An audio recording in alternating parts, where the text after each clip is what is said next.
네, 하나님 말씀 보겠습니다. 사도행전 18장 보겠습니다.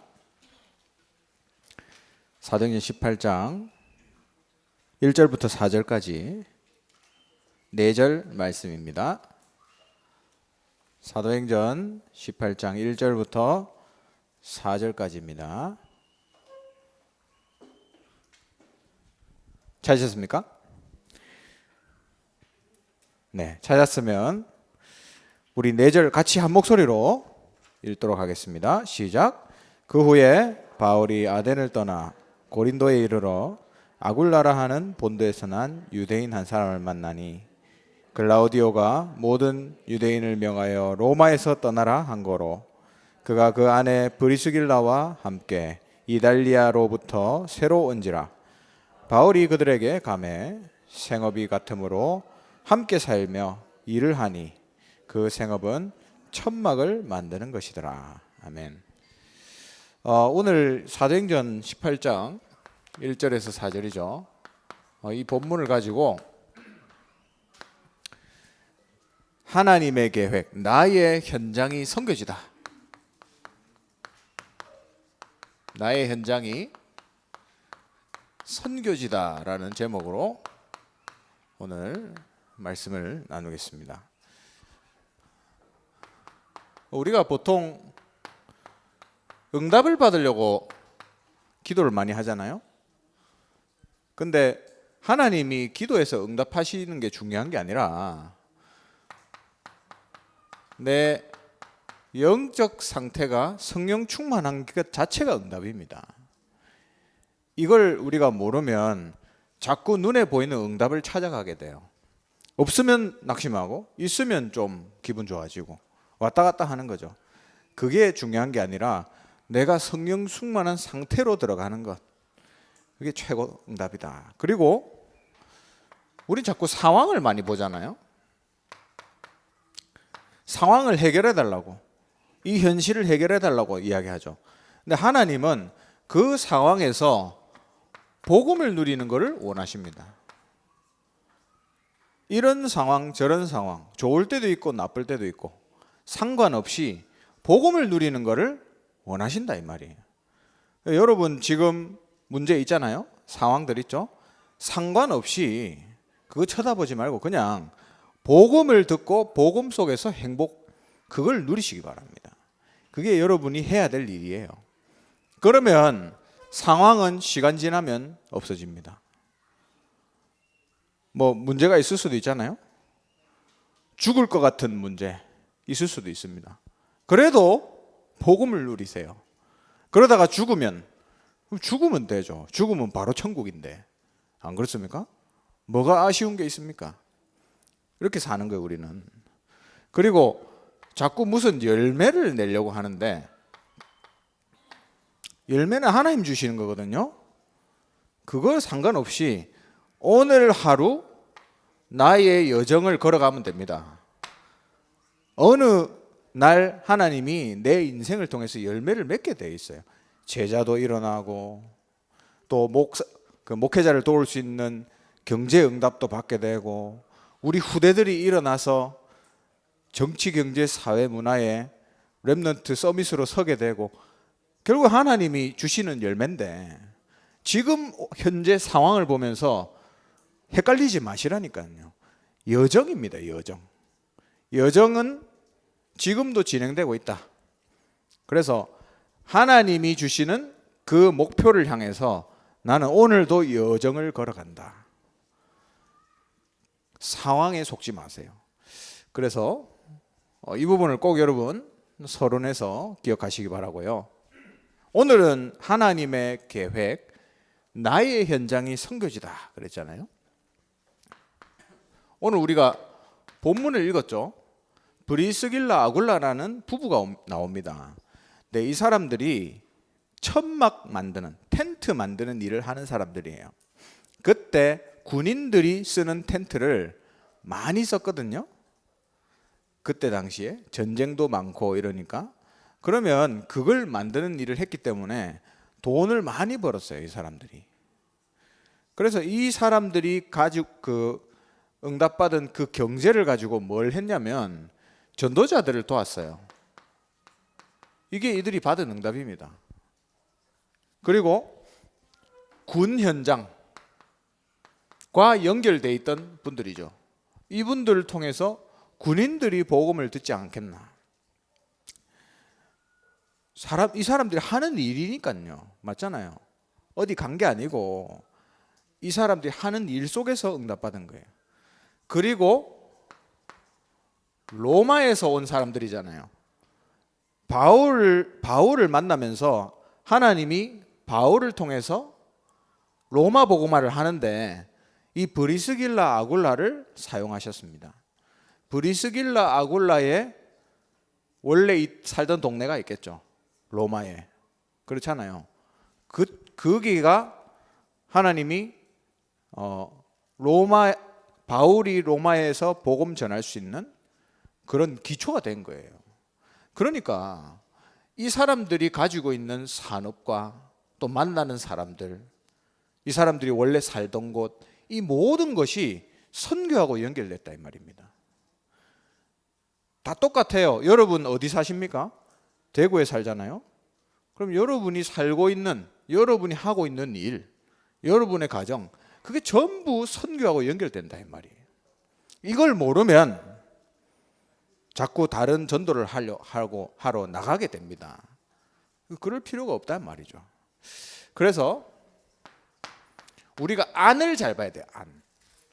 밖에도 있지만 안에를 잘 봐야 됩니다. 그 첫 번째 안쪽이 뭐냐면 나예요. 선교지 중에 선교지가 내 자신입니다. 왜 그렇죠? 늘 창세기 3장, 6장, 11장 이거에 매여서 살아가잖아요. 우리가 내 중심이고 또 물질 중심이고 성공 중심이고. 오늘 오전에 보니까 이건희 회장이 죽었다더라고요. 우리나라의 경제 최고 리더 아닙니까? 그 사람이 죽었어요. 삼성의 그 상징적인 사람 아닙니까? 죽었다니까요. 죽고 나면 끝이잖아요. 안 그래요? 우리나라에서 돈 제일 많았겠죠. 근데 죽었잖아요. 끝입니다. 근데 우리는 거기에 매여서 살아가잖아요. 참 바보 같은 인생이죠. 그래서 창세기 3장, 6장, 11장 내가 여기에서 살기 싫은데 이상하게 내가 거기서 살게 되잖아요. 그래서 여기에 복음이 필요하다 이 말이에요. 어제도 복음, 오늘도 복음, 내일도 복음, 영원히 복음, 반복. 이게 나한테 필요하단 말입니다. 그래야 조금 바뀌어요. 잘 안 바뀌는데 그래도 조금 바뀌어요. 왜? 복음의 능력이 있기 때문에. 그리고 각인 뿌리 체질. 이거 잘 안 바뀌거든요. 큰 일을 당하면 좀 바뀝니다. 근데 죽다가 살아나도 안 바뀌더라고요. 어떤 사람들 보면. 그래서 역시 사람은 참 바뀌기가 힘든가 보다. 그래서 하루라도 복음을 안 들으면 우리가 살 수가 없어요. 그래서 복음을 선포해야 되는 가장 중요한 선교지가 어디냐? 내 자신입니다. 여러분 날마다 여러분에게 복음을 선포하세요. 그리고 두 번째, 나의 가정. 이게 선교지 중에 선교지다. 특히 우리 다민족들 잘 들으세요. 여러분 복음 없는 나라에서 왔잖아요. 교회가 있어도 복음 안 가르치는 곳에서 왔잖아요. 그런 여러분 나라와 또 여러분 가정의 배경, 여러분 여기에 복음이 가장 필요한 곳입니다. 저는 다민족들 복음 전하면 진짜 복음 받는 사람들은 이렇게 얘기해요. 저는 이 복음을 이제 우리 가정에 우리 엄마 아빠, 우리 동생들, 오빠 전해야 되겠어요. 늘 그 마음이 있어요. 왜? 이 복음이 나를 살린다는 걸 체험했거든요. 진짜 복음 받은 다민족들은 그렇게 얘기해요. 내 가정. 여러분 요셉 보세요. 요셉 한 사람을 통해서 이 사람이 받은 37장 11절의 언약 있죠. 이 언약 때문에 이스라엘이라는 가문이 살아버렸습니다. 굶어서 죽어야 되는데, 그죠? 요셉이라는 이 사람이 잡은 언약 때문에 가정 가문이 완전히 다 살아버렸다니까요. 엄청나게 큰 민족을 이루게 됐어요. 복음 가진 한 사람이 가정 가문 살립니다. 우리 다민족들이 진짜 복음 붙잡고 가정 위해서 기도하는 거 보면 너무 귀해요. 근데 여러분, 그냥 단순히 여러분 가정을 살리는 게 아니에요. 여러분 가정 가문이 살잖아요. 그러면 그 나라에 복음 운동 시작됩니다. 정말이에요. 여러분이 부모님을 살린 것 같은데 그 지역에 복음 운동이 시작된다니까요. 여러분 가정 한 번 살렸는데 여러분 나라를 살리는 것까지 이어집니다. 이게 다민족들이 복음 받으면 일어나는 일이에요. 저희 어머니가 조씨 집안인데, 조씨. 저희 어머니, 그러니까 저희 외할아버지죠. 외할아버지가 성격이 엄청 거칠었어요. 그래서 막 폭력도 저지르고 뭐 굉장히 무서운 분이었어요. 저희 외삼촌들도 외할아버지한테 막 절절매요. 근데 우리 외할머니가 그 어려운 상황에서 교회를 가시기 시작했다 하더라고, 옛날에. 그 할머니가 이제 교회 다니시면서 당연히 우리 자녀들이 복음 이제 교회 같이 갔겠죠. 뭐 복음이 확실한지는 잘 모르겠고, 그래도 그래서 다 신앙생활을 하는 거예요.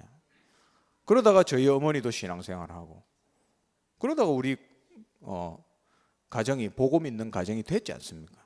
그 한 명의 우리 할머니 때문에 감사하죠, 저는. 그리고 우리 집이, 우리 가정이 종교생활하고 있었거든요. 근데 저희 어머니가 복음 있는 교회를 만났어요. 제일 만만한 게 제가 막내거든요. 둘째 아들. 저를 데리고 가더라고요, 그 교회에. 그때부터 제가 복음 듣기 시작해서, 그때가 제가 중학교 2학년이니까 지금 벌써 20년 넘었잖아요. 하나님이 한 사람 통해서 가정 가문 살리는 겁니다. 여러분 한 사람이잖아요. 지금 우리 다민족도 한 사람이잖아요. 맞죠? 여러분 한 사람 때문에 종교 생활하는 여러분 가정에 복음이 들어가고, 완전히 우상 숭배 미신으로 완전히 무너진 여러분 가정에 여러분 한 사람 때문에 복음 들어가는 거예요. 얼마나 축복입니까? 이게 선교지 중에 선교지다. 여러분 한 사람이 소중하다는 걸 여러분 알아야 돼요. 내가 복음 안에서 무너지지 않으면 내 가정도 살리고 우리나라 살린다. 이걸 딱 붙잡으세요. 그리고 밖을 보죠. 밖에 있는 선교지 어디입니까? 멀리 갈 필요도 없어요. 내가 있는 교회입니다. 이게 완전히 선교지예요. 왜? 사람들이 모여 있거든요. 이런 사람 저런 사람 다 모여 있거든요. 자기들끼리 판단하고 정죄하고 욕하고 내 모습도 못 보고 그렇게 하고 사는 거예요. 그래서 지난번에 제가 그 그릇 그려줬잖아요. 그릇.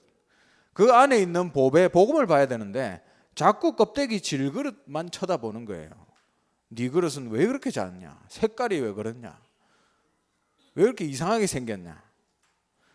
그거 하면서 싸우는 겁니다. 그럴 필요 없는데, 선교지 중에 선교지가 우리가 있는 교회예요. 교회 현장이에요. 그래서 진짜 복음 가지면 판단 정죄 안 하고 수용 초월합니다. 웬만한 건 수용해버리고 정 안 되면 그냥 초월해버리는 거예요. 그냥 감사 안아버리는 거죠. 이게 교회입니다, 여러분.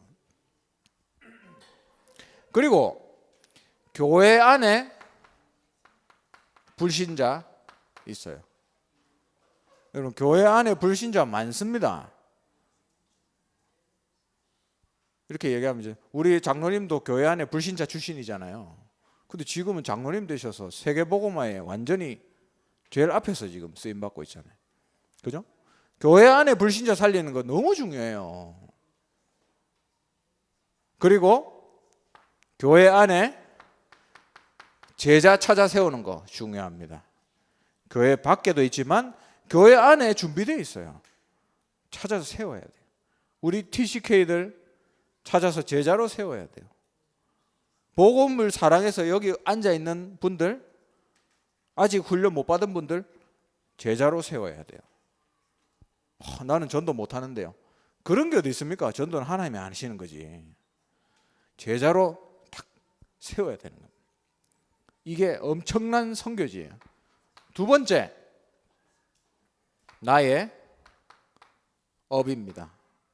오늘 우리 브리스길라 아굴라 얘기죠. 지금 여러분 어떤 일을 하고 계십니까? 지금 내가 다니는 직장, 내가 일하고 있는 곳, 여러분 그거 가지고 욕하잖아요. 안 그래요? 우리 사장이 어떻고, 내가 일하는 동료들이 어떻고. 여러분 이 직장 하나님이 주신 거예요. 여러분 그렇게 확신하십니까? 하나님이 주신 현장 직장이에요. 내가 골란 게 아니라 이 말입니다. 내가 골란 것 같지만 하나님이 가게 하신 거예요.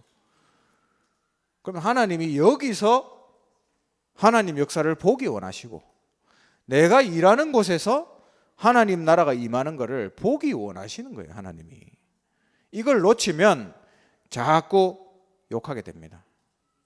뒤에서 욕하고, 뭐 불신자도 욕하고, 크리스찬 복음 있는 나도 욕하고, 다 똑같은 거예요. 니나 내나 같은 수준이 되는 겁니다. 하나님이 주신 직장인데, 안 그래요? 그러면서 이 직장에서 진짜 내가 하나님이 주신 일이라는 걸 믿는다면 여러분이 10배로 뛰어야 돼요. 10배로. 10배로. 불신자들이 일하는 것보다 10배로 뛰어야 돼요. 그래 놓고 복음을 얘기해야지. 안 그렇습니까? 뒤에서 맨날 욕하고 일도 제대로 못하면서 무슨 복음을 우리가 얘기하겠어요? 정말 우리가 하나님 앞에서 최선을 다하면서 오직 유일성, 재창조, 한마디로 전문성이죠. 이 전문성을 여러분 다 가지셔야 돼요. 그러면 자연스럽게 전도문 열립니다. 여러분 복음 누리면서 최선을 다하고 있으면 자연스럽게 누가 얘기 안 했는데도 찾아와요. 왜? 여러분한테 답이 있는 것처럼 보이기 때문에 찾아온다니까요. 그래서 어디 갈 필요가 없이 지금 내가 있는 여기가 최고의 선교지예요. 네, 이렇게 돼서 결국 세계복음화까지 가는 겁니다. 만약에 복음 가진 사람들이 자기가 있는 현장에서 이렇게 하고 있다, 그럼 반드시 세계복음화 될 거예요. 그러니까 여러분 하나님이 나한테 허락하신 거다, 그걸 확신하세요. 여러분 하신 업. 그리고 교회 안에 불신자 찾아 세우세요. 교회 안에 제자 세우세요. 그리고 나의 가정, 내 가정 복음 받으면 우리나라 살릴 수 있다, 그거 생각하시고, 우리 다민족들. 그리고 내 자신이 선교지다, 매일 복음이 필요하다, 이 사실을 절대 잊지 마시기 바랍니다. 결론입니다. 그래서 핑계를 대지 말자. 우리 다 같이 핑계를 대지 말자. 우리 가정을 보면서 어떻게 하죠? 상처 나오잖아요. 맞잖아요. 가정 생각하면 상처가 슉 올라오잖아요. 근데 여러분 복음 안에서 그런 거 없습니다. 나는 가정에 상처가 많아서. 다 상처 있어요. 내만 상처 있습니까? 다 있다니까요. 그래서 복음 가지면 그거 아무 필요 없는 거예요. 그리고 우리 부모님 욕하잖아요. 우리 부모님이 가난해서 뭐. 안 그렇습니다, 여러분. 최고의 부모님이에요, 여러분. 하나님이 붙여주신 최고의 부모입니다. 그리고 사장님 욕하잖아요. 아니에요. 하나님이 주신 직장입니다. 저 사장이 복음이 없어서 발악하는구나, 내가 저 사람 살려야 되겠다, 결단하시면 돼요. 그리고 목사님이 저 목사님 왜 이렇게 메시지를 못하고 왜 재미가 없고, 하여튼 여러분이 복음을 못 누리면 전부 핑계예요, 핑계. 원망하고. 근데 진짜 복음을 누리면 지금 내 앞에 와 있는 게 전부 응답입니다. 내가 있는 가정 응답이고요. 나의 지금 처해 있는 교회가 최고의 축복의 교회고, 내가 있는 직장이 최고의 직장이에요. 거기서 세계복음 하는 겁니다. 그래서 내 현장이 선교지다. 여러분 이 사실 놓치지 말고 응답받게 되시길 주님의 이름으로 축원합니다. 기도하겠습니다. 하나님 은혜를 감사합니다. 나에게 주신 가정과 또 직장과 교회, 하나님이 주신 지금 내게 있는 모든 것이 최고의 응답임을 알고 여기서 전도 선교운동 일어날 수 있도록 주님 은혜를 주시옵소서. 우리 다민족 한 명이 복음 받으면 그 나라를 살릴 줄 믿사오니 복음 정말로 가지고 있는 다민족 제자들 일어날 수 있도록 은혜를 주시옵소서. 하나님께 예물 드립니다. 세계복음화하고 237 나라 살리며 특별히 우리 숨겨진 5천 종족 살리는 일에 쓰임받는 경제 되게 하시며 선교하고도 남는 축복이 있도록 은혜를 주시옵소서. 예수 그리스도의 크신 은혜와 하나님의 영원하신 사랑과 성령의 내주인도 역사 충만하심이 오늘 내가 있는 현장, 지금 내게 주어진 이것이 최고의 응답, 가장 좋은 선교지임을 알고 여기서 복음 누리며 승리하기 원하는 이제 모든 하나님의 사람들 머리 위에 지금부터 영원토록 항상 함께 있을지어다. 아멘.